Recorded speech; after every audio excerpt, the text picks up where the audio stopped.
Good morning, class 12th. So our today's topic is the numerical problems of chapter chemical kinetics. So whatever the topics which I have taught up to zero order, first order, okay. So based on that topic and based on their half-life, rate constant, rate of the reaction, we will solve some numerical problems. Then after that we will start the next topic of that chapter, okay. So here I have written the one numerical which I have explained it properly, and after that you have to solve rest of the numerical based on that concept yourself, okay. So the question is written here: the decomposition of NH3 on platinum surfaces zero order reaction.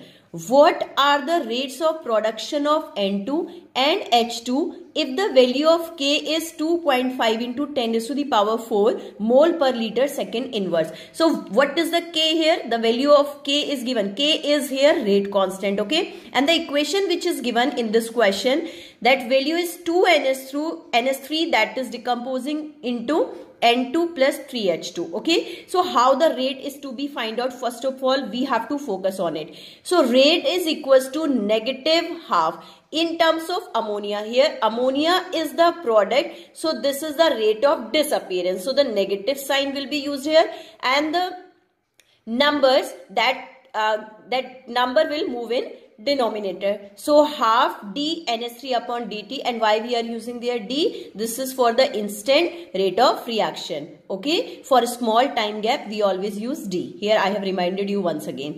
So here N2 is the product formation, so that will be written here d N2 upon dt, and is equals to positive sign will be used in the term of hydrogen also, so that 1/3 dH2 upon dt. So here first of all we have to understand the main thing which is written in this equation, in this question: zero order reaction. So I have taught in terms of zero order. For zero order reaction, R is equals to K A raised to the power 0, okay. So A raised to the power, that is equals to 1. So for a zero order reaction, that the rate of the reaction is always equal to rate constant, okay. So first of all we have to write all these conditions.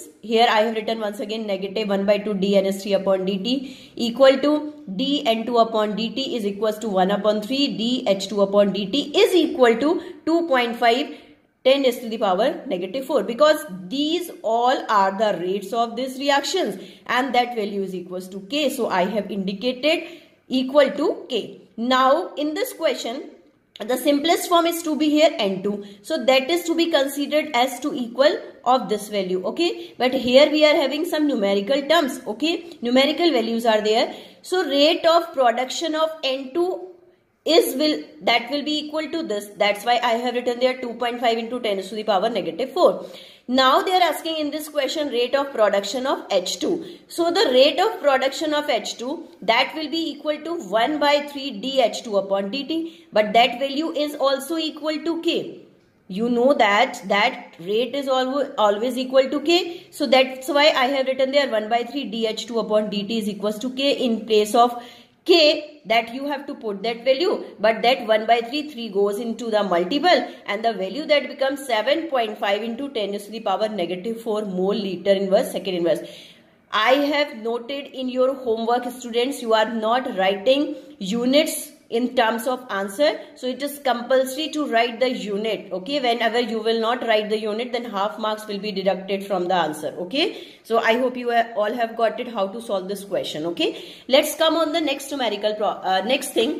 First of all, because we are going to start the pseudo first order reaction, so here I have put there the heading. This is pseudo, P is silent here, so we will call it pseudo first order reaction, okay. So here I have written the statement about this. You just have to understand it properly. A reaction which is not truly of first order, but under certain conditions become the reaction of first order. I mean to say, whenever you will see the chemical reaction, on observing the reaction, it doesn't look like a first order, okay. But under certain condition, it behaves as a first order reaction. So that means we call it, this is pseudo first order reaction. Here I am writing the mean of pseudo. Pseudo means false, okay. Actually it is not looking like first order, but under certain condition, it becomes a first order reaction. So here I have written there the one example for you. The inversion of cane sugar is a bimolecular reaction. if we will see here, two reactants are participating in the chemical reaction. So normally its order should be 2. Molecularity is 2. Okay. But it is first order reaction as concentration of H2O it is quite large. Because the concentration of H2O is quite large than this. So this is not to be comparable with this. So rate of the reaction is totally depend upon the molar concentration of sugar, not on the molar concentration of H2O. It will be avoidable. Okay. So here it is not looking like a first order, but certain condition means the concentration of H2O is going to be very large. So it is to be avoidable, and the rate of the reaction that only depends upon the molar concentration of sugar. So that's why it becomes the pseudo first order reaction. Here the mean of pseudo is false. Okay. Let's come on the next numerical problem. In this numerical problem, it is written here in a pseudo first order reaction. That's why I have explained the mean of pseudo first order reaction. Okay. In a pseudo first order reaction, first order hydrolysis of an ester. This is also the hydrolysis of, it is of sugar. But here the hydrolysis of an ester. In water, the following results were obtained. The first condition they are saying, calculate the average rate of the reaction between the time interval 30 to 60 seconds. Okay. I will show the data which is given in this question. Calculate the pseudo first order rate constant for the hydrolysis of ester. Okay. So the data which is given in this question, I have made a table for this. Here the time is given first 0, 30, 60 and 90, and the molar concentration of esters are given. First initial is 0.55, next is 0.31, next 0.17 and the last one is 0.085. So here what you have to do, you have to find out the average rate of reaction in the time interval of 30 to 60. So you have to see the column of 30 to 60. Okay. So the final value at 60 is 0.17 and at 30 is to be 0.31. So what is the rate? Rate always is to be find out, that is C2 minus C1 upon T2 minus T1, because this is the change in concentration per unit time. So this is of delta C upon delta T. So here we will subtract 0.31 from 0.17 and the time is to be taken 60 minus 30. Then whatever the value we will get it, and that value comes in negative. You have to see also that negative sign will be used here. Whatever you will divide it, that answer will come. But you must know that this is the rate of disappearance. Okay. So that the term sign will be changed here. Okay. Let's come on the second part of this question. Calculate the pseudo first order rate constant.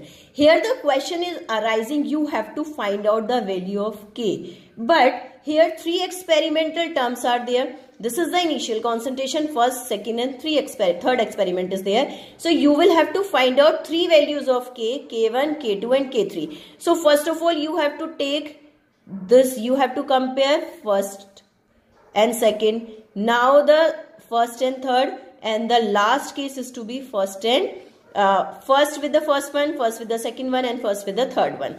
So here I have written, for suppose you are finding K1, K 2.303 upon T log A initial upon final. So for K1 2.303, time it is to be taken 0 to 30. So in place of T you have to put there 30 log. Initial value is to be 0.55 and final value for this experiment 0.31. Same format is to be followed for initial and final for second experiment, initial and final for third experiment. In this way you will get, you have to find out three values of K, but log you have to solve with the help of log table. Already I have explained in the class. Okay, and after that when you will get three values of K, then you have to find out the average K1, K2 and K3 divided by 3. Then we will get there the overall rate constant of this reaction.